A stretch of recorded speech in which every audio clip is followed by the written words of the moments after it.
देखिए हर खबर यहीं पर। सब्सक्राइब कीजिए TV9 भारतवर्ष।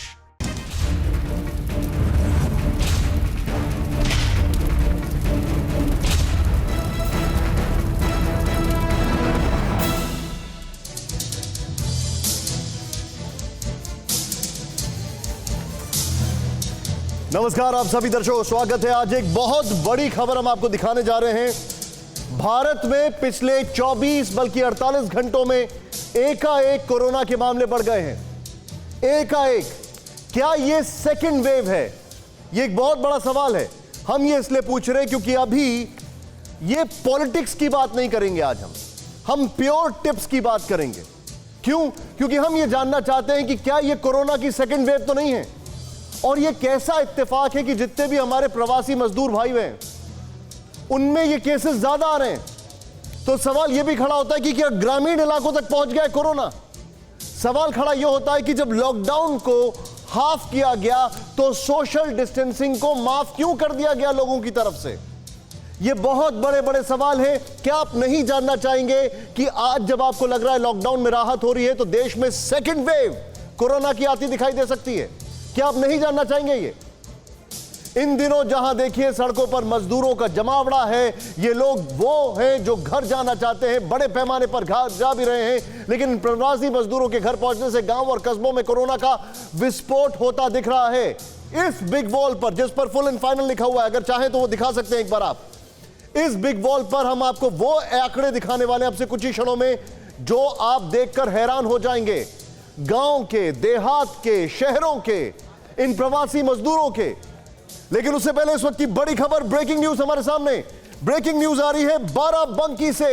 इस वक्त की सबसे बड़ी खबर, यूपी के बाराबंकी में कोरोना विस्फोट। एक दिन में कोरोना के 95 मरीज मिले हैं। 95। यूपी के बाराबंकी से इस वक्त की सबसे बड़ी खबर। बाराबंकी की प्रशासन में हड़कंप मच गया है। कुछ दिन पहले दूसरे राज्य से आए थे सभी मजदूर। इस वक्त की बड़ी खबर, उमेश पाठक हमारे सहयोगी हमारे साथ हैं। उमेश, तुरंत तेजी से इस पे अपडेट दीजिए। ये क्या मामला है? इसमें कितने प्रवासी हैं? निशान में बताना चाहूँगा, जो 95 मामले आए हैं वो बीरबल साहनी इंस्टीट्यूट से कंफर्म किए गए हैं। और 95 जो मामले हैं इसमें 75 प्रवासी मजदूर हैं। यानी प्रवासी मजदूर जो हैं उनकी संख्या ज़्यादा है। लेकिन ये भी जान लीजिए कि आप कम्युनिटी ट्रांसमिशन भी शुरुआत हो चुकी है, क्योंकि जो 95 का आंकड़ा आया है उसमें कुछ नर्स भी हैं, कुछ डॉक्टर्स भी हैं, कुछ पुलिसकर्मी भी हैं। इस तरीके से बाराबंकी में ये आंकड़ा लगभग 124 का पहुँच चुका है, जिसमें 2 लोग ठीक हो चुके हैं। निशान में आपको यहाँ पर यह भी बताना जरूरी समझूंगा, किसी तरीके से तस्वीर जो है वो जौनपुर की भी सामने आई है, अयोध्या की भी सामने आई है और आजमगढ़ की भी सामने आई है, जहाँ पर जौनपुर में 18 मामले, गाजीपुर में 16 मामले और अयोध्या में 16 प्रवासी मजदूरों के मामले सामने आए हैं। आप मेरे साथ बने रहिए उमेश, आप बहुत बड़ी खबर बता रही है। कई सारे प्रवासी मजदूरों के यहाँ पर केसेस आ रहे हैं। इस जानकारी के लिए बहुत बहुत शुक्रिया। बिग बॉल पर जाने से पहले मैं आपको बताना चाहूंगा इस वक्त हमारे खास मेहमान कौन कौन सी आपकी स्क्रीन पर यहां पर मेरे साथ हैं और वो सभी से सीधे देखना चाहेंगे। सबसे पहले मैं आपको दिखाना चाहूंगा जो हमारे खास मेहमान मौजूद हैं। मेरे साथ हैं अलका लांबा, आपको दिखाई दे रही हैं, कांग्रेस की प्रवक्ता हैं। राजीव जेटली जी बीजेपी के प्रवक्ता हैं। सर, आप लोग पॉलिटिशियंस हैं, मैम आप पॉलिटिशियन हैं, लेकिन मैं कोशिश करूंगा कि हम लोग एक कंस्ट्रक्टिव डिबेट करें जिसमें कहीं से भी किसी के ऊपर भी आरोप नहीं, बल्कि सीधे सीधे यह तय करें कि अब हम कैसे आगे बढ़ेंगे। क्योंकि कई राज्यों में आपकी सरकार है, केंद्र में आपकी सरकार है, कई राज्यों में भी आपकी सरकार है, तो हम इसको थोड़ा कंस्ट्रक्टिव रखना चाहते हैं। मेरे साथ स्क्रीन पर आपको वो शख्स दिखाई दे रहे हैं जो बहुत शुरू से एक पॉलिसी बताते आ रहे थे, और उनका नाम है Sunil Alagh ji. Business consultant, economist, man who wears many hats, लेकिन हमेशा से इन मजदूरों के लिए एक पॉलिसी उन्होंने बताई, और अब मैं जो देख रहा हूं वो कई सारी चीजें ठीक होती जा रही हैं। मेरे लिए बहुत चुनौतीपूर्ण सवाल यह होगा जानना कि आखिर आज देश में क्या करना चाहिए। मेरे साथ इस वक्त former IAS chief secretary Umesh Sehgal ji हैं। सर, मैं आपसे जानना चाहूंगा इस पर। MC मिश्रा जी, आपसे मैं एम्स के जो डायरेक्टर रह चुके हैं, लाखों पेशेंट जो देख चुके हैं, उनसे मैं समझना चाहूंगा कि सर क्या यह सेकेंड वेव का इंडिकेशन है? क्योंकि ब्राजील में, हमारे दर्शक इसको हल्के में ना लें, ब्राजील में एक दिन में 20,000 नए कोरोना के पेशेंट्स जब लॉकडाउन में ढील दी गई। सोच रहे हैं आप? अरविंदर सिंह सोइन है, मेदांता हॉस्पिटल से हैं हमारे साथ और चेयरमैन मेदांता लिवर इंस्टीट्यूट, और इनका इंटरनेशनल एक्सपोजर बहुत है। एक मेडिसिन के जो ट्रायल चल रहे हैं उस पर इनका काफी योगदान है। आप सभी लोगों से सर मैं सवाल जवाब करूंगा। अपनी वॉल पर पहले आपको एक सर्वे दिखा रहा हूं और उसके बाद मैं वापस आ रहा हूं। हमारे साथ आप बने रहिए, सीधे चलते हैं बिग वॉल पर। यहां पर सबसे पहले आपकी स्क्रीन पर क्या दिख रहा है, आइए देखते हैं। हमारा पहला सवाल यह है, जरा ध्यान से देखें आप, बल्कि हमारी पहली प्रवासी मजदूरों के बढ़ते केस। एक दिन में 95 केस, बाराबंकी में आधे से ज्यादा प्रवासी हैं। देखें आप, थोड़ा स्टे दीजिए प्लीज इसको। बस्ती में एक दिन में 50 केस, सभी प्रवासी मजदूर। एक दिन में 50 केस, सभी प्रवासी मजदूर। इस वक्त की सबसे बड़ी खबर। दूसरा, यहां पर वॉल चेंज ओवर करें आप। बिहार में कुल 1607 केसेस और ये पढ़े आप, ये 652 प्रवासी मजदूर, 652। नीतीश जी का पूरा आंकड़ा हिल गया है, ये हैरान करने वाली खबर है। तुरंत एक और दिखाएं यहां पर आप। झारखंड में कुल केस 290, 88 प्रवासी मजदूर। और यकीन मानिए झारखंड को बहुत अच्छे से मैनेज किया जा रहा था। इसके अलावा जो आपके सामने स्क्रीन है, इसको आप देखें, राजस्थान में कुल 6098 और पिछले कुछ घंटों में 588 प्रवासी मजदूर। और ये सब लेटेस्ट केसेस हैं, एकदम से ऐसा नहीं है कि एकदम से आ गए, ये अभी अभी मतलब बहुत पहले से आ गए, ऐसा नहीं है। अब इससे जुड़ा सवाल जो है, क्या देश के ग्रामीण और अंदरूनी इलाकों तक पहुंच गया है कोरोना? ये एक बहुत बड़ा सवाल है। इस सवाल का जवाब तलाशने के लिए मैं कोशिश करूंगा। सीधे चलता हूं हमारे खास मेहमानों के पास और ये मैं इस सवाल से आगे लेके जाऊंगा। मेरा ये सवाल है और ये सवाल मेरे लिए समझना इसलिए जरूरी है क्योंकि आखिर हम कहां जा रहे हैं। सीधे चलते हैं। राजीव जेटली जी, बीजेपी के आप प्रवक्ता हैं सर, क्या देश के ग्रामीण और अंदरूनी इलाकों में कोरोना पहुंच गया है? देखिए, आपके आंकड़े तो दिखा रहे हैं कि जो कम्युनिटी वायरस स्प्रेड हम नहीं चाहते थे वो हुआ है और वो होना शुरू हुआ है। जब से प्रवासी मजदूर अपने अपने क्षेत्रों में वापस जा रहे हैं, कहीं ना कहीं जो भी संक्रमित होगा वो आगे संक्रमित करेगा। ये सच्चाई तो आप ही दिखा रहे हैं। और आपने कहा था अपनी डिबेट में, चर्चा से पहले, कि हम राजनीति बिल्कुल नहीं करेंगे। लेकिन कैसे नहीं करेंगे? इसका स्प्रेड कहाँ से हुआ? इसका फैलाव कहाँ से हुआ? किसने करवाया? क्यों करवाया? कितने सारे मुख्यमंत्री थे कांग्रेस पार्टी राज्यों के जिनकी हम रोज तारीफ करा करते थे, आज भी करते हैं हम उनकी तारीफ। बहुत अच्छा कोऑपरेट किया उन्होंने हमारे साथ, देश के प्रधानमंत्री के साथ चले वो, उनकी हर राय मानी उन्होंने, आईसीएमआर की गाइडलाइन को फॉलो किया, उसके बाद मिनिस्ट्री ऑफ होम अफेयर्स की गाइडलाइन को फॉलो किया, सब कुछ अच्छा किया। फिर भी प्रेशर में आ गए, एक ट्वीट करते थे और जहां पर हम रोक के बैठे थे कोरोना को, वहां कोरोना का फैलाव शुरू हो गया। एक मिनट फिर भी प्रेशर में आ गए। बहन भाई की लड़ाई में कितने लोग पिस गए? बहन भाई की लड़ाई में कितने लोग पिस गए? राजीव जी, यहां पर बहन भाई, मैं इन सारी चीजों को वेलकम नहीं करूंगा अभी। मैं आपसे एक बहुत क्रिटिकल सवाल पूछ रहा हूं और इस सवाल की ग्रेविटी समझिए और मैं चाहूंगा पीछे जो म्यूजिक ऑन है उसको रखें जरा ऑन। सर मुझे एक चीज बताइए, आप जो इतने सारे केसेस आ रहे हैं, इसका इंप्लीकेशन तो ये भी हो सकता है, सोहेन साहब वेलकम, आपका स्वागत है। इसका केस का मतलब ये भी हो सकता है कि आप लोगों की टेस्टिंग अधूरी निकली और जब वो लोग वहां पहुंचे हैं तो उनमें सिम्टम्स थे, वो एसिम्टोमेटिक थे, जो कि पहले आप डिटेक्ट नहीं कर पाए। इसका इंप्लीकेशन ये भी तो हो सकता है सर। इसमें बहन भाई प्लीज बीच में मत लाइए, क्योंकि I am not interested in that, क्योंकि अगर मैं आंकड़े दूंगा तो शायद वो हर एक के लिए एम्बैरेसमेंट होगा। आपके स्टेट्स में ज्यादा केसेस हैं, प्लीज बताइए इसका जवाब। निशान जी, हमने एक ही आग्रह किया था कि जो जहां है वो वहीं रहे। हमने ये आग्रह किया था, सड़क पे चलते हुए मजदूर से आग्रह किया था कि जहां आपको रोजगार मिला, अगर वहां पर सरकार की तरफ से जो योजनाएं मिल रही हैं उसमें कुछ चुनौती आ रही है तो हम आपके लिए खड़े हैं। और हमने ये भी आग्रह किया था कि कोई भी राजनीतिक पार्टी बाहर निकले, जो योजनाएं सरकार की हैं उनको मजदूरों तक पहुंचाने में हमारा सहयोग करे।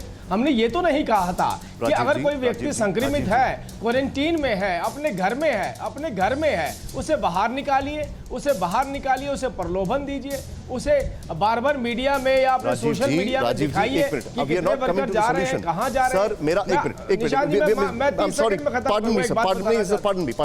मैं आपको रोक रहा हूं। देखिए, to counter your point I have to give a point, तो मैं वो पॉइंट जरूर दूंगा। लेकिन मेरा सवाल क्या था कि क्या गांव में इंटीरियर्स में अब कोरोना फैल रहा है? ये मेरा पहला सवाल था, क्योंकि मैं देख रहा हूं जो प्रवासी हमारे मजदूर भाई बहन हैं उनके जरिए अब कोरोना फैल रहा है और बहुत एस्टॉनिशिंग फिगर्स हैं मेरे सामने अभी। लेकिन ये मेरा सवाल था, इसका जवाब मैं जानना चाहता हूं। लेकिन अगर आपने बोला कि लोगों को घर से बाहर नहीं निकलिए, सबसे पहले बसेस लेकर यूपी से तो गई थी बसेस जो बच्चों को लेकर राजस्थान से वापस लौटे थे, याद है कि नहीं है? याद आपको? किसने उसको इनिशिएट किया था? तो ये तो स्टेट की रिस्पॉन्सिबिलिटी होती है अपने लोगों को वापस लाना। मैं आपको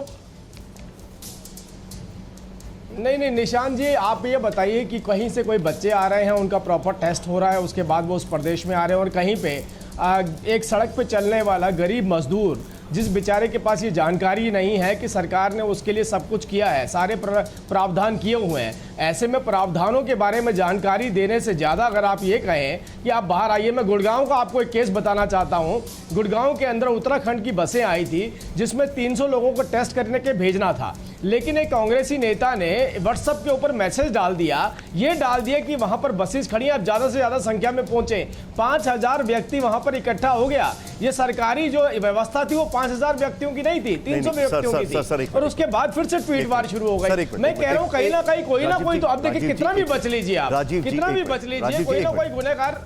एक minute Rajiv ji, what are we getting out of this? हम कांग्रेस के ऊपर आरोप लगाकर हमें क्या मिल रहा है अभी? मैं इसका सोल्यूशन चाह रहा हूं सर। मेरे शो की शुरुआत थी no politics pure tips. Anyway okay, point noted, आपने पॉइंट रखा है अलका जी, क्योंकि मैं इसको पॉलिटिकली बैलेंस आउट करना चाहता हूं, इसलिए मैं आपसे पूछा हूं। लेकिन राजीव जी एक मिनट, मैं आपको एक चीज बताना चाह रहा हूं, अपने सभी दर्शकों के लिए स्टैंड बाय बोर्ड में एक जानकारी। अभी तक जितने भी आंकड़े आ रहे हैं, मैं एग्जाम्पल देता हूं उत्तर प्रदेश का। उत्तर प्रदेश में जो प्रवासी मजदूर के संक्रमण के आंकड़े हैं वो 22.2% हैं, और ओवरऑल आंकड़ा जो है वो 2.6% है। और सुन के आपको हैरानी होगी, कोरोना संक्रमण की पुष्टि वाले प्रवासी ट्रेन या बस के माध्यम से आए हैं। अभी जो पैदल जा रहे हैं या साइकिल से अपने साधन से जा रहे हैं, उनका तो कोई ब्यौरा ही नहीं है। So we are on the edge. आप समझ रहे हैं मैं क्या कह रहा हूं? खैर अलका जी, आपका रिएक्शन मैं ये जानना चाहूंगा। अलका जी, क्या ये अब कोरोना जो है, मैं कोरोना की बात कर रहा हूं, कोरोना जो है इन्फिल्ट्रेट कर चुका है देश के गांव में, ग्रामीणों में, जो हम नहीं चाहते थे? निशान, बिल्कुल आपसे मैं सहमत हूँ। बहुत से ऑल इंडिया मेडिकल इंस्टीट्यूट के डॉक्टर हो या बहुत से लोग डॉक्टर्स को, एक्सपर्ट्स को मैं सुन रही हूँ, ये एक महामारी का रूप ले चुका है। और आपने बहुत सही कहा, प्रवासी दो तरह के, एक वो प्रवासी जो विश्व के कोनों से जहाज में बैठकर हिंदुस्तान उतरा और जनवरी में पहला मामला सामने आया था। फरवरी में राहुल गांधी जी ने आगाह कर दिया था, लेकिन मार्च में नमस्ते ट्रंप होता है। दूसरा प्रवासी कौन है? दूसरा प्रवासी इस देश के राज्यों से सड़कों के माध्यम से पिछले 2 महीने से भूखा और प्यासा चल रहा है, और हमारे बॉर्डर की भारत पाकिस्तान की तरह सीमाएं बनाकर उसे रोका जा रहा है। उत्तर प्रदेश के तो मंत्री ने उन्हें चोर और डकैत की तरह भागते हुए, घुसते हुए की बात कही है। मैं आपसे कहूंगी, उत्तर प्रदेश के आंकड़े चिंता पैदा करते हैं। हमारी सरकार नहीं है, अगर कुछ कहेंगे तो राजनीति होगी, तो बेहतर है वो सारी जिम्मेदारी राहुल गांधी, प्रियंका गांधी, सोनिया गांधी जी, कांग्रेस और हम पर डाल दीजिए कि उत्तर प्रदेश के इस बदतर हालात के लिए मजदूरों को भूख प्यास, उनके लिए बसें दी थी। हमारा प्रदेश अध्यक्ष को जेल भेज दिया गया है, उत्तर प्रदेश के प्रदेश अध्यक्ष को जेल भेज दिया है। 1000 बसें 4 दिन तक इंतजार करती रही कि महामारी फैल सकती है। सोशल डिस्टेंसिंग, गाजियाबाद में हालत हम सब ने देखी, लेकिन दया किसी को नहीं आई, और वो 1000 बसें कल वापस खाली लौटा दी गई, और हमारा प्रदेश अध्यक्ष जेल बैठा हुआ है। उत्तर प्रदेश की जिम्मेदारी बहन मायावती जी नहीं लेती हैं, अखिलेश जी अगर नहीं लेते हैं, योगी आदित्यनाथ नहीं लेते हैं, तो कांग्रेस के सर पर डाल दीजिए और हम कहिए हम किसकी भी सजा भुगतने को तैयार हैं। नहीं देखिए अलका जी एक सेकंड, मैं आपको एक चीज बताना चाहूंगा। पहले तो नमस्ते ट्रंप का एक भी केस नहीं है देश में, नंबर 1। नंबर 2, एक मिनट मैम, एक सेकंड माफी चाहूंगी, गलत जानकारी प्लीज गो अहेड। आपके पास क्या जानकारी बताइए मुझे? ये बता दीजिए राहुल गांधी जी भी आए थे फ्लाइट से। राजीव जी बता दीजिए, उन्होंने वापस आने के बाद बताया था कमिश्नर को अहमदाबाद के पद से, क्योंकि उसने एक चेतावनी दे दी थी कि हम बहुत हल्के में ले रहे हैं, यहाँ पर टेस्टिंग नहीं हो रही है, और ये मामला कहीं ना कहीं जो 60,000 के करीब लोग अमेरिका से, मैं आपको एक स्टेडियम में शामिल थे, किसी की टेस्टिंग नहीं हुई। ये मार्च में ही हुआ है। एक सेकंड मार्च में हुआ। एक मिनट, मैं आपको 2-3 चीजें यहाँ पे क्लियर करना चाहता हूँ। जो देश में पहला केस आया था वो केरल में था, नंबर 1। बिल्कुल। नंबर 2, इस देश में सबसे पहले, पूरी दुनिया से भी सबसे पहले चाइना से फ्लाइट्स रोकी गई, तो भारत की सरकार ने रोकी। जो हरदीप पुरी साहब थोड़ी देर पहले प्रेस कॉन्फ्रेंस कर रहे थे, ये उनका इनिशिएटिव है जिसकी पूरी दुनिया में बड़ी तारीफ है। मैम क्योंकि एक मिनट मैम, क्योंकि उस वक्त तक यही तो बोन ऑफ कंटेंशन है अभी WHO में, कि चाइना ने इन्फॉर्म ही नहीं किया कि ये ह्यूमन टू ह्यूमन ट्रांसमिट हो रहा है। और इसीलिए एज अ प्रिकॉशनरी मेजर हमने चाइना से रोका, जबकि पूरी दुनिया ने चाइना से भी नहीं रोका था।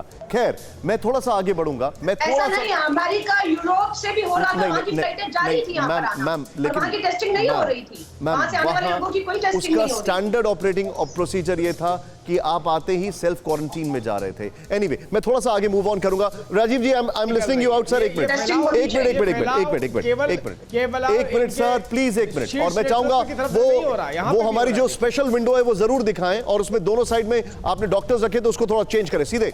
अब मैं ये सवाल पूछ रहा हूं यहां पर, एक स्टैंड बाय, मेरे पास एक ब्रेकिंग न्यूज आ रही है इस वक्त। बड़ी खबर मैं आपके पास लेकर आ रहा हूं। ब्रेकिंग न्यूज, राजधानी स्पेशल ट्रेन में मिले 5 कोरोना संक्रमित। राजधानी स्पेशल ट्रेन में 5 कोरोना संक्रमित। अभिषेक उपाध्याय मेरे सहयोगी स्टैंड बाय पर हैं। दिल्ली से चेन्नई गई स्पेशल ट्रेन में मिले 5 मरीज। 18 मई को मुंबई गोवा स्पेशल ट्रेन में 7 संक्रमित मिले थे, और 17 मई को दिल्ली गोवा ट्रेन में महिला संक्रमित मिली थी। यानी हम ट्रेन्स को शुरू कर रहे हैं अभी 25 तारीख से, अगर मैं गलत नहीं हूं। अभिषेक, ये बड़ी खबर है, अब क्या करेंगे? क्योंकि यहां पर अभी तो सुपर डुपर अलर्टनेस है, तब यह हाल है। 25 को तो फिर भी थोड़ी रियायत होगी। बिल्कुल निशांत, देखिए सबसे बड़ी चिंता की बात यही है कि जो भी ये प्रवासी मजदूर जा रहे हैं उनकी जो ट्रैकिंग है वो उस तरह से नहीं हो पा रही है। एक मैं आपको जानकारी दे दूं, गृह मंत्रालय में जो हमारी बातचीत हुई है, और इसके पहले भी हमने इस बारे में रिपोर्ट किया था कि उन्होंने एक ऑनलाइन डैशबोर्ड बनाया हुआ है, और उस ऑनलाइन डैशबोर्ड में वो जो माइग्रेंट वर्कर जा रहे हैं उनकी लगातार उनकी ट्रैकिंग की बात वो कर रहे हैं कि उनको ट्रैक कर रहे हैं, और साथ में क्वारंटीन करना, ट्रैक करना। हैंग ऑन, मैं आपको रोक रहा हूं, सॉरी आपको इंटरजेक्ट कर रहा हूं, लेकिन थोड़ी देर पहले इस शो पर आने से पहले हम और आप एक खबर डिस्कस कर रहे थे। हम ट्रैकिंग तो कर ही नहीं सकते, जरा दिखाइए वो खबर। रेलवे की एक खबर हम आपको दिखाने जा रहे हैं सर, सीधे आपकी स्क्रीन पर, और ये एक अलार्मिंग सिचुएशन है। वो विजुअल दिखाइए ट्रेन का, चेन रोककर जो खगड़िया का तस्वीर दिखाएं आप। मैं कुछ नहीं बोलूंगा, सिर्फ आपको तस्वीर दिखाऊंगा। जरा इस खबर से जुड़ी ब्रेकिंग दिखाएं तुरंत। ये खगड़िया के विजुअल हैं, जहां पर कुछ दिन पहले ट्रेन की चेन पुलिंग की गई, और ये भीड़ देखें आप। इस वक्त ये बड़ी खबर, बिहार के खगड़िया में संक्रमण फैलने की, ये देखें आप। प्रवासी मजदूरों ने चेन पुल कर स्टेशन से पहले ही ट्रेन, ये देखें आप। ये विजुअल चलाते रहिए, विजुअल ऑफ ब्रेकिंग, और मुझे और अभिषेक को दिखाइए। अभिषेक, क्या ट्रैकिंग करेंगे मेरे भाई?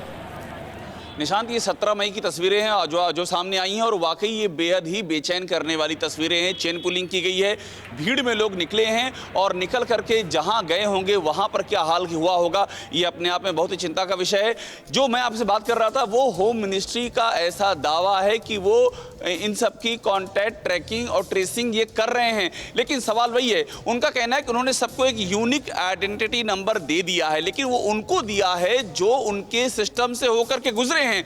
मैंने खुद कवर किया है निशांत, यूपी हरियाणा का जो बॉर्डर है, दिल्ली हरियाणा का जो बॉर्डर है, यूपी का बॉर्डर है, राजस्थान का बॉर्डर है, हर जगह पर पैदल जाते हुए, साइकिल से जाते हुए, ट्रकों में जाते हुए, टैंकर के भीतर जाते हुए बड़ी संख्या में मजदूर, जिनका कोई भी यूनिक आइडेंटिटी नंबर नहीं रहा होगा और नहीं है रहा होगा, क्यों कहें, उनको ट्रैक करना, जो आप बात कर रहे थे, उनको ट्रैक करना नामुमकिन है। वो कहां जा रहे हैं, कितना? 2 चीजें बताइए, क्योंकि आपको मैंने एक्सप्रेसवे पर देखा, हाईवेज पर देखा है, सच बताइएगा, पिछले 3-4 दिनों में क्या डर बढ़ा है कि नहीं बढ़ा है कोरोना को लेकर?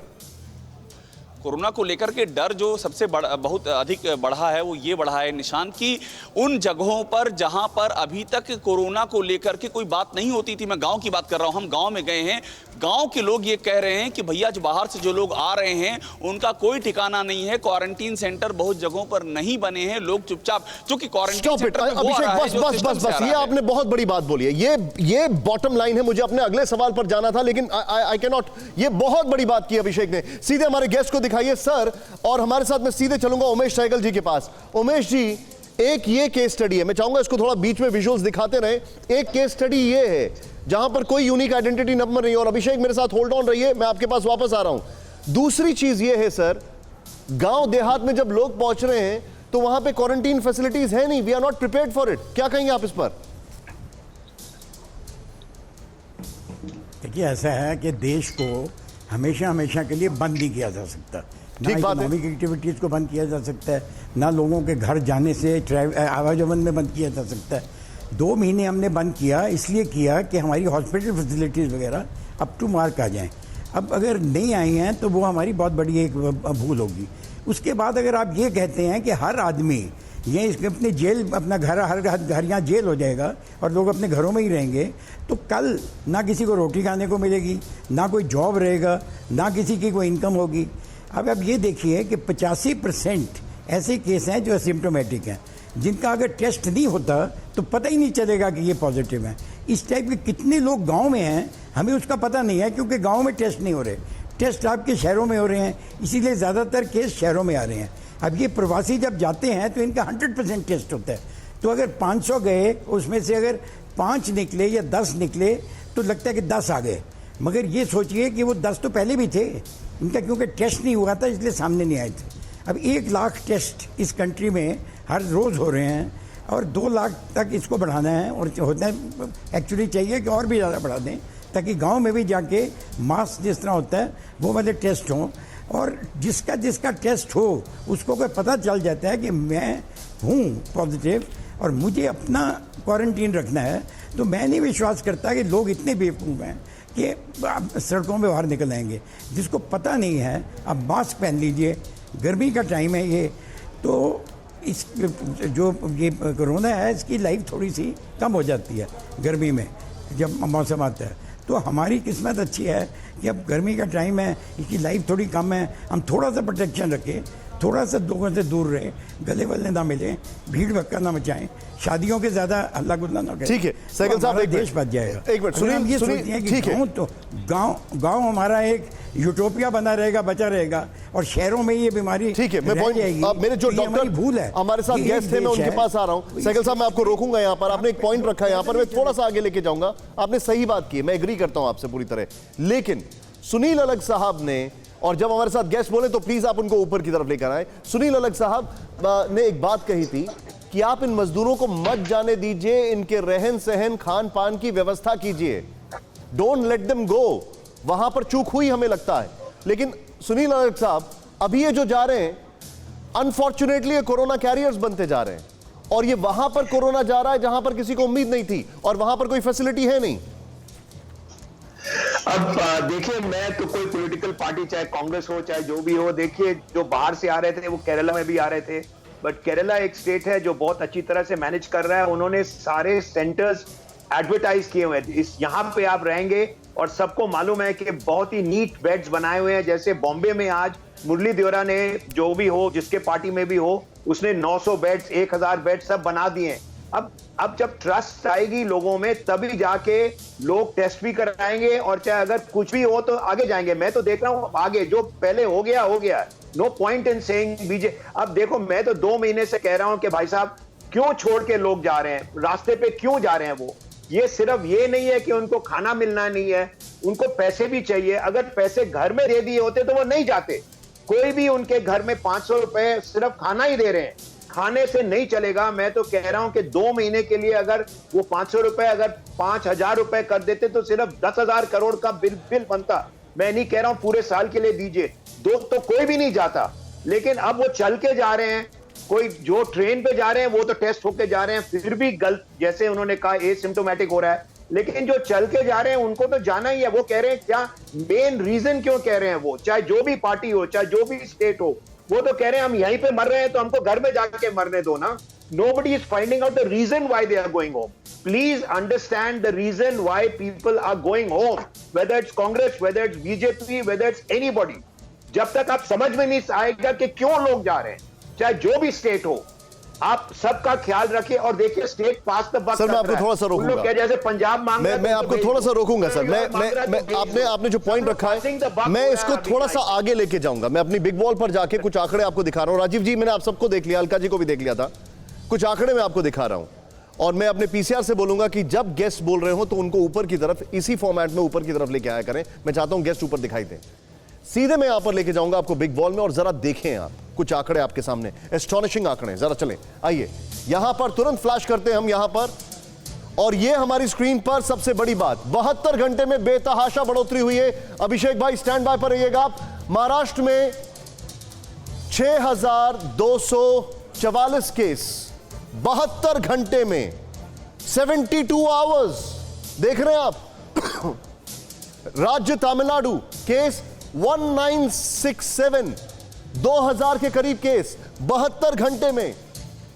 राज्य दिल्ली तकरीबन 1400 के आसपास केसेस सिर्फ 72 आवर्स में, 72 घंटे में। गुजरात करीब 1200 के आसपास केसेस 72 घंटे में। इसके अलावा राजस्थान 809 केसेस सिर्फ 72 घंटे में। यह केसेस में स्पाइक है। इसके बाद हमारा सवाल क्या है? क्या भारत में कोरोना की दूसरी वेव तैयार हो गई है? Is this the second wave? सीधे चलते हमारे खास मेहमानों के पास, लेकिन उससे पहले अभिषेक मेरे साथ मौजूद हैं और मेरे पास एक इंफॉर्मेशन और है जो मैं आपको बताना चाहूंगा। यह सेकेंड वेव का जो हम जिक्र कर रहे हैं, एक ब्रेकिंग न्यूज मैं आपको दिखाना चाहूंगा। ब्रेकिंग न्यूज यह है कि भारत में कोरोना के अब तक कितने मामले आ गए, जरा तुरंत दिखाते हैं हम आपको। भारत में अब तक कोरोना के 1,12,738 मामले।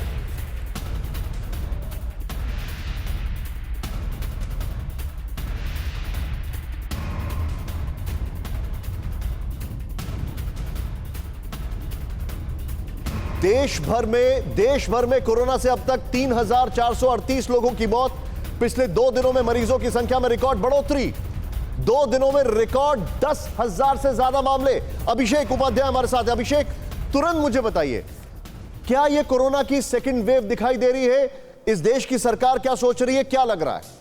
निशांत, अगर पिछले 24 घंटों में आप कुल बढ़ोतरी देखेंगे 5,609 24 घंटों में, ये आपको बता रही है कि मामला बहुत ही चिंताजनक हो गया है। और मैं आपको एक बात और बताता हूं, कुछ दिनों पहले एक आंकड़ा सरकार की ओर से जारी किया गया था, उसमें 1 लाख तक की एक डेडलाइन थी कि 1 लाख तक का आंकड़ा भारत ने करीब 60 से 62 दिनों में छुआ है, जबकि इटली, स्पेन, अमेरिका जैसे देश 30 से 40 दिनों में छू चुके थे। भारत बहुत बेहतर था। लेकिन अब जो ये नया स्पाइक आ रहा है, ये वाकई सरकार के लिए बेहद ही चिंता की बात है। और इसमें हर 4 में से एक, जो हमारे पास जानकारी निशांत, हर 4 में से एक है वो प्रवासी मजदूरों से जुड़ा हुआ मामला। हर 4 में से एक। ये 5,609 का हो जाना एक 24 घंटे के अंदर, ये अपने आप में एक बहुत बड़ी चुनौती है। और ये जो स्प्रेड हो रहा है, इसको लेकर के सरकार बेहद ही चिंतित है और कोशिश ये की जा रही है। गृह मंत्रालय रेगुलर लेवल पर जो राज्य के चीफ सेक्रेटरी हैं, उनसे बात कर रहा है कि वो इसके लिए। अभिषेक, मुझे एक चीज बताइए आप, हम लोग पीक की बात कर रहे थे जून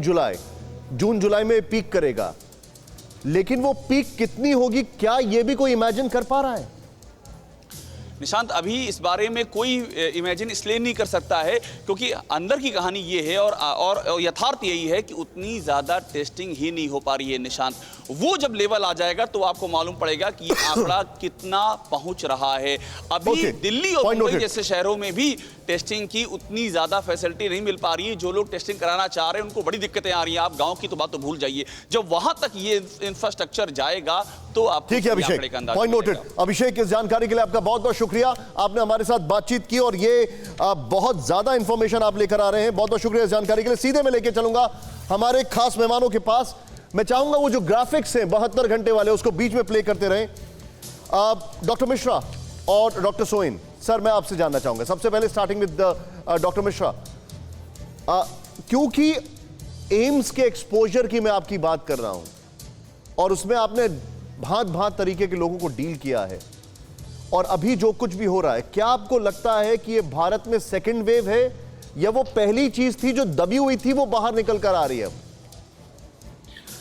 निशांत जी, मेरे ख्याल से अभी कुछ समय पहले आपके ही प्रोग्राम में एक रिसर्च का जिक्र हुआ था जो गुवाहाटी और सिंगापुर के बीच में कोई एक मैथमेटिकल कैलकुलेशन किया था रिसर्च करके, और ये प्रेडिक्ट किया था कि मई के आखिर तक जो बेस्ट सिनेरियो था करीब 1.5 लाख पॉजिटिव केसेस का और वर्स्ट सिनेरियो में 5 लाख पॉजिटिव केसेस का। तो मैं समझता हूँ कि जो ये प्रवासी हमारे श्रमिक हैं और जो लोग भी निकले हैं अपनी अपनी जगहों से, उसकी वजह से ये स्पाइक हुआ है। एक स्पाइक हमने मार्च के आखिर और अप्रैल के शुरू में देखा था जो जमात के लोगों की वजह से हुआ था, और ये दूसरा स्पाइक ज़रूर है जो आप कह रहे हैं, बिल्कुल ठीक बात है कि ये सेकंड स्पाइक हमारे श्रमिकों की वजह से है। और आज जितने भी बिहार में मुझे ये बताया गया है कि 25% प्रवासी मजदूर कोरोना पॉजिटिव निकल रहे हैं और बाकी जगहों पे भी संख्या कम है लेकिन निकल रहे हैं। और उसी की वजह से हर राज्य में, चाहे छत्तीसगढ़ जैसा राज्य जहां पे बहुत अच्छा प्रदर्शन हो रहा था, वहां पे भी प्रवासी मजदूरों की वजह से और केसेस सामने आए हैं। उत्तर प्रदेश का बाराबंकी का आपने अभी जिक्र किया, लेकिन मैं पॉजिटिव साइड इसकी ये देख रहा हूं कि इनके टेस्ट हो पा रहे हैं और इसमें आपको पता लग जा रहा है कि ये लोग पॉजिटिव हैं। तो ये व्यवस्था होना भी बहुत आवश्यक है, क्योंकि जैसे अभी सभी लोग कह रहे थे, आप भी कह रहे हैं कि गांव में न तो टेस्टिंग की सुविधा है, न उनको क्वारंटीन की सुविधा है। तो बाराबंकी या इन डिस्ट्रिक्ट लेवल पे ही अगर इनकी जांच करके इनको हम सेपरेट आउट कर लें उनसे जो नेगेटिव है, तो ये बहुत अच्छा रहेगा और आगे संक्रमण बढ़ने को ये रोक पाएगा। जी सर, आप जो बता रहे हैं, मैं डॉक्टर सोइन के पास जाऊंगा। डॉक्टर सोइन, मैं एक एग्जाम्पल अभी थोड़ी देर पहले मैंने आपको दिया था और यह हमारे देश के सभी एडमिनिस्ट्रेशन के लोगों के लिए है, प्लीज समझे इसे। ब्राजील में एक दिन में 20,000 नए मामले, जापान में स्टेट ऑफ इमरजेंसी को एक्सटेंड किया क्योंकि उन्हें लगा कि सेकंड वेव आ रही है। चीन में बदला गया है स्वरूप। अब यह आप मुझे समझाएं, चीन में सीक्वेंस की अगर बात करें, जीन सीक्वेंस की बात करें, तो नए केसों में जो विदेश से आए हैं उनमें फर्क है। नए केसों का वायरस हुआवेई से मिले वायरस से बदला हुआ नजर आ रहा है, एक। दूसरा, चीन के जिलिन प्रांत में बड़े पैमाने पर टेस्टिंग की जा रही है। वुहान शहर में भी कोरोना के केस के बाद टेस्टिंग की जा रही है और उसमें एक नए रूप में कोरोना की पहचान नहीं हो पा रही है, लेकिन उसके सिम्टम्स काफी हद तक मिलते जुलते हैं। ये क्या है सर? क्योंकि ये अपने आप में खतरा और सामने दिखाई दे रहा है। डॉक्टर सोइन। निशांत जी, जो चाइना में एक नया स्ट्रेन का इन्फेक्शन बोल रहे हैं, उसके बारे में ज्यादा साइंटिफिक नॉलेज जर्नल्स में तो नहीं लिखी गई है। जी जी, ठीक है, तो ये हमने भी न्यूज पढ़ी है जिस तरह आपने पढ़ी है, इसके बारे में और निकलेगा तभी पता चलेगा। पर मैं ये बताना चाहता हूं कि India unfortunately can not be like China. China में 10 दिन में 10,000 बेड का एक अस्पताल, मतलब बड़े सारे अस्पताल खड़े कर दिए उन्होंने। वहां उन्होंने मैनेज किया, कंप्लीटली सिटी को वॉल ऑफ कर दिया। इस तरह की कैपेसिटी हमारे पास नहीं है। तो let's talk about what we can do. Sure. As far as I am concerned, ये अनफॉर्चुनेटली फर्स्ट वेव ही चल रहा है, ये तो बढ़े जा रहा है, ऐसे ही बढ़ रहा है। हाँ। ये कभी भी प्लेटू आउट नहीं हुआ है। एक्चुअली हमारे numbers have been going up.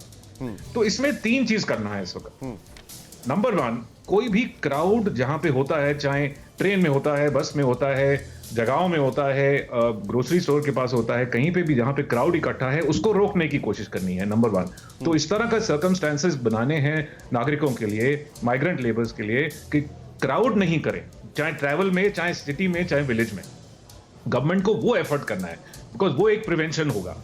दूसरा एफर्ट ये है कि जो अस्पताल की, जिस मरीज को अस्पताल की जरूरत है कोरोना वायरस की वजह से, उसी को भर्ती किया जाए, बाकी को एक कंबाइंड जगह में या घर पे आइसोलेशन की फैसिलिटी बनाई जाए। मैं घर पे आइसोलेशन की फैसिलिटी 15-20% लोगों के पास है, बाकियों के लिए अलग जगहें बनाई जाए। ओके।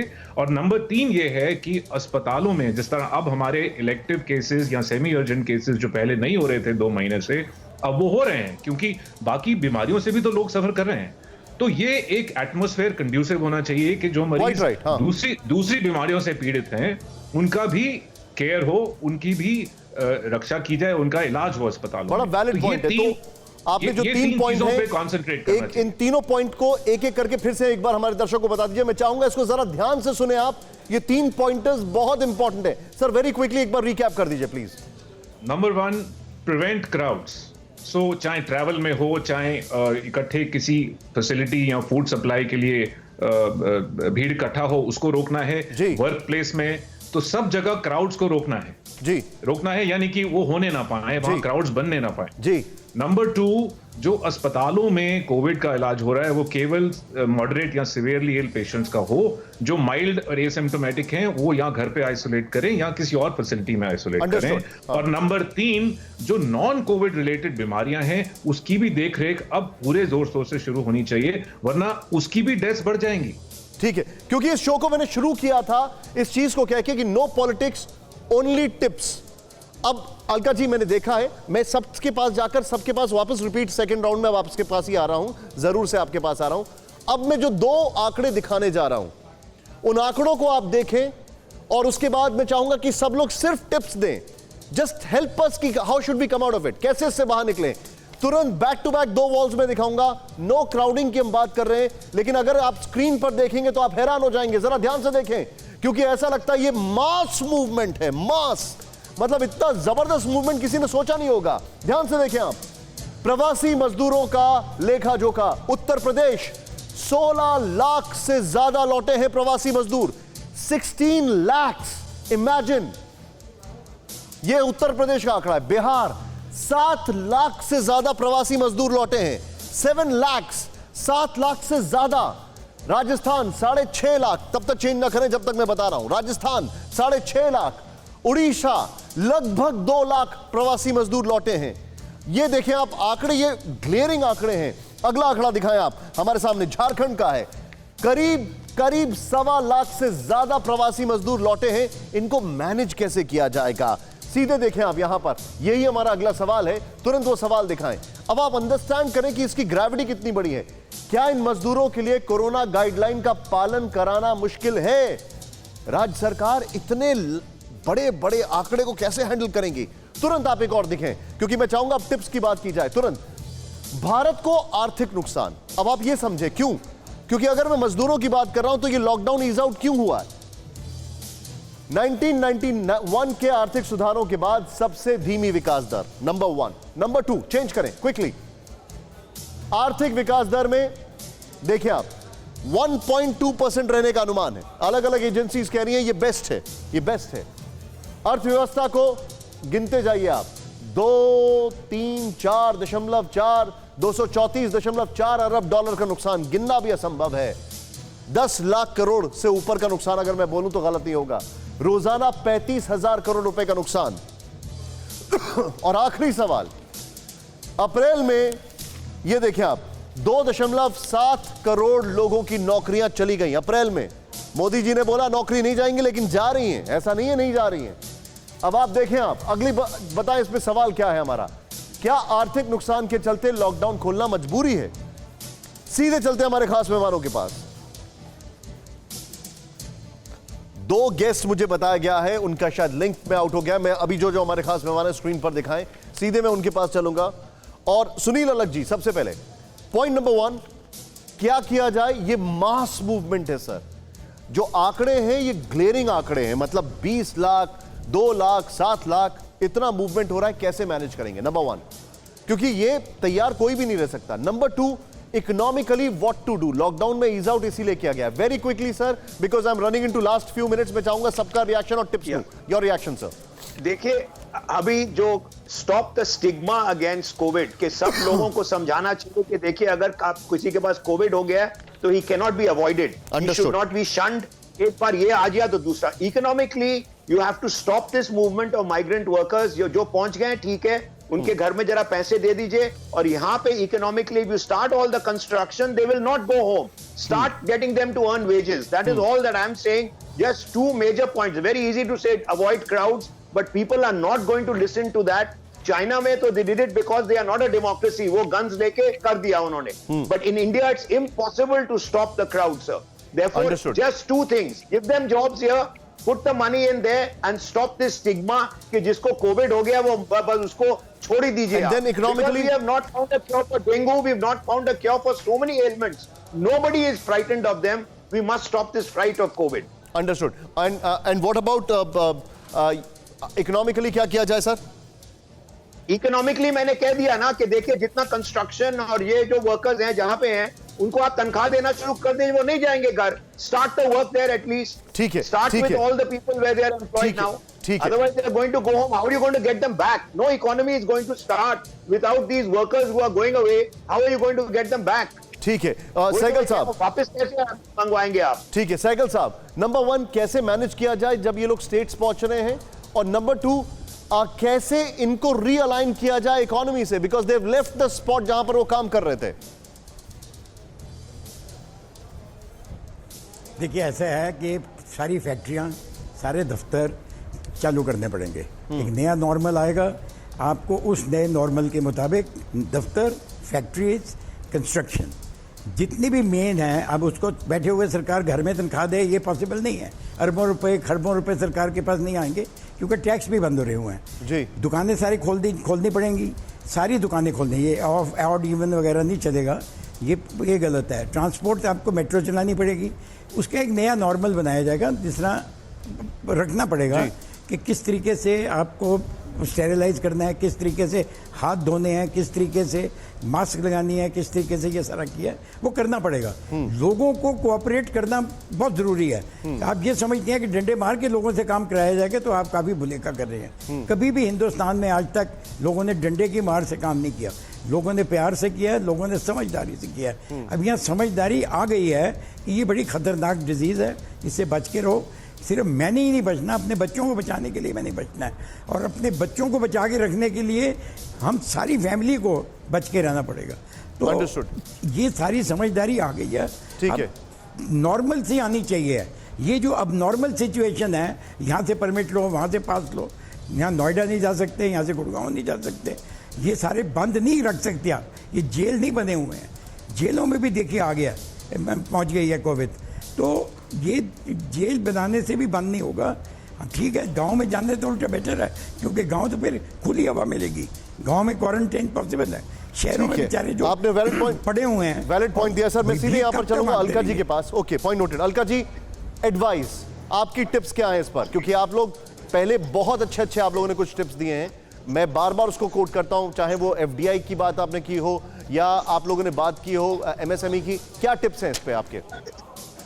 निशान, टिप्स वही है जो आज हमारी छत्तीसगढ़ की सरकार ने जो है वो लागू किया है, न्याय योजना, जिसकी बात इनसे पहले किसी ने की है कि रघुराम राजन तक ने, आदमी प्रेम जी ने, सबने, राहुल गांधी जी ने कहा कि 7,514 करोड़ आप जो हमारे खाते हैं जनधन खाते या मनरेगा के, उसमें आप डाल दीजिए। लोगों को भुखमरी, बेरोजगारी, काम धंधे जाने की चिंता नहीं होगी, जो अभी तक नहीं किया जा रहा है। आपका ट्वीट मैंने अभी देखा है कि हरियाणा और गुरुग्राम, दिल्ली और गुरुग्राम के बॉर्डर पे 700-800 मजदूरों को दिल्ली पुलिस रोकने में नाकामयाब हुई, वो बैरिकेडिंग तोड़कर दिल्ली से गुरुग्राम में एंटर कर गए। यहाँ सोशल डिस्टेंसिंग के हम सुझाव तो दे रहे हैं बार बार, इंप्लीमेंटेशन में हम बार बार फेल हो रहे हैं। मैं दूसरी बात कहूंगी, गरीब मजदूर पर दोष मत डालिए कि कितने वहां पर मजदूर पहुंच गए, उन्होंने फैला दिया। माफी चाहूंगी, गरीब तो पिस रहा है, वो कोरोना वायरस से पिसा, वो भुखमरी से पिसा, वो बेरोजगारी, वो लाखों मील पैदल चल के पिस रहा है। अब दोष उस पर डालने से बेहतर होगा हम कमियां देखें। भारत की राजधानी दिल्ली है, केंद्र शासित राज्य है, 2 सरकारें दिल्ली को चला रही है। मैं समझ गया आपकी बात। आपने यहाँ पर क्रक्स जो है, राजीव जी आपका फ्रेम जा रहा है, मैं आपके पास आ रहा हूँ। राजीव जी आपका फ्रेम जा रहा है, पॉइंट नोटेड। न्याय योजना आपने बोला है, पॉइंट नोटेड। न्याय योजना आपने बोला है। Rajiv ji, can you hear मी? आपका ऑडियो और वीडियो शायद मिस आउट हो रहा है। Rajiv ji, can you hear me please? Rajiv ji, आपकी इस पर टिप क्या है, कैसे इसको मैनेज किया जाए स्टेट लेवल पर? सर देखिए निशान जी, जो भी अभी तक रिसर्च हुई है, आईसीएमआर की गाइडलाइन आई है या स्टेट गवर्नमेंट ने अपनी गाइडलाइन जारी करी है, वो किसी तथ्यों के ऊपर आधारित है। बहुत सारे एक्सपर्ट उसमें बैठे हैं। उस एक्सपर्ट के बाद इस तरीके की राजनीति, जो गंदी राजनीति, न्याय योजना, देश योजना, दैट योजना, अपना प्रचार करना, अभी ये कोई विज्ञापन का वक्त नहीं है, ये कोविड से लड़ाई का वक्त है। इस टाइम पे हम ये बात कह रहे हैं कि आपको वो सारी गाइडलाइन को फॉलो करना है जो आईसीएमआर द्वारा निर्धारित की गई है। अब अभी कोई भी व्यक्ति क्यों ना हो, मैं आपसे आग्रह करना चाहता हूं, मैंने सबसे पहले कहा था कि मैं कांग्रेस के अरे सुनिए, ठीक है, मैं चाहता हूं प्लीज आवाज जो बोल रहे हैं उनकी आवाज आप रखें। Okay, point noted, point noted. ये प्रचार ये मुझे लगता है, प्लीज गो, मैं सुन रहा हूं, बहन भाई वाले गैंग से हैं, इसलिए समझदारी से बात नहीं करें, चला रही है। मुझे अच्छा नहीं लगता, मैं ये कहना चाहता हूं, sir please go ahead sir. हां बताइए। हां नहीं, मैं ये क्योंकि बीच में बोल रही हैं, मैं नहीं बोलेंगी, शी विल नॉट स्पीक। बताइए, प्लीज गो अहेड सर, बताइए। हमने अभी तक कांग्रेस के मुख्यमंत्रियों की तारीफ करी थी, क्योंकि कांग्रेस के मुख्यमंत्री गंभीर थे, समझ रहे थे वो, उनको गाइडलाइन कुछ भी मिलती हो अपनी पार्टी से, लेकिन उन्हें पता था कि कोविड का इरेडिकेशन करना, उसका खात्मा करना है, तो फाइनली हमें गाइडलाइन तो वही फॉलो करनी है जो आईसीएमआर हमें दे रहा है। लेकिन साथ साथ में जो सैंडविच राजनीति का बीच में बनाया जा रहा था, हम चाहते थे कि पॉइंट नोटेड। मैं वाइंड अप करूंगा सर, आपको मैं माफी चाहता हूं, रोकूंगा। लेकिन इस शो का लब्बो लुबाब ये है, नंबर 1 आईसीएमआर की गाइडलाइंस को फॉलो किया जाए, नंबर 2 राज्य और केंद्र सरकार में समन्वय जरूरी है, इसमें पॉलिटिक्स की आवश्यकता नहीं है, नंबर 3 मोस्ट इंपॉर्टेंट जो अभी बताया गया है, सिर्फ इसमें क्राउडिंग, ओवर क्राउडिंग, इसको रोका जाए। एंड नंबर 4 जो एक और चीज है, जो और तरीके के पेशेंट्स हैं उनको भी देखा जाए, उनके भी तवज्जो दी जाए। लेकिन क्लोज कर रहा हूं शो एक अच्छी खबर के साथ, जो कि किसी ने ट्वीट भी किया था मुझे। भारत में रिकवरी रेट 39.62% मई 20 से लेकर बढ़ गया है 40.31% मई 21। और हम हिंदुस्तानियों की इम्यूनिटी में भी दम है, लेकिन कानूनों का पालन करना जरूरी।